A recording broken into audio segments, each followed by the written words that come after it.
In the Middle East today, U.S. envoy William Burns made no headway in talks with Palestinian leader Yasser Arafat.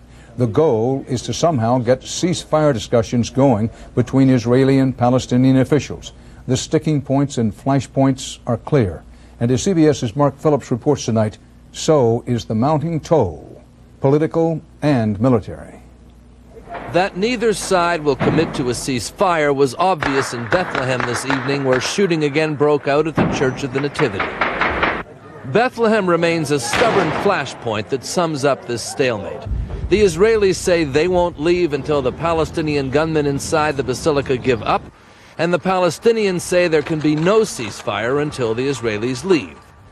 And in Ramallah, where Yasser Arafat's compound is still surrounded by Israeli armor, there was graphic evidence that their anti-terrorist invasion did not flush out all the gunmen. 3 alleged informers were shot down by Palestinian gunmen in broad daylight. One of them later died. The Israelis left a seething anger and a security vacuum behind as they withdrew from much of the area they'd occupied. And it's no wonder there are no police around. This is what's left of the Palestinian security headquarters on the West Bank. It's been blasted to a ruin. It was from here that this man, Security Chief Jabril Rajoub, tried to reconcile the Israeli demand that he crack down on terrorists with Palestinian frustration over the stalled peace process. He's now discredited by both sides and very bitter. Now there is a sea of blood and hatred between us and the Israelis, and I don't think that they can repair this situation.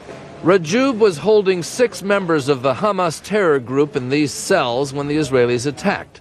They were accused of organizing the suicide bombing at this Jerusalem pizzeria in which 15 people died. The suspects are now in Israeli hands.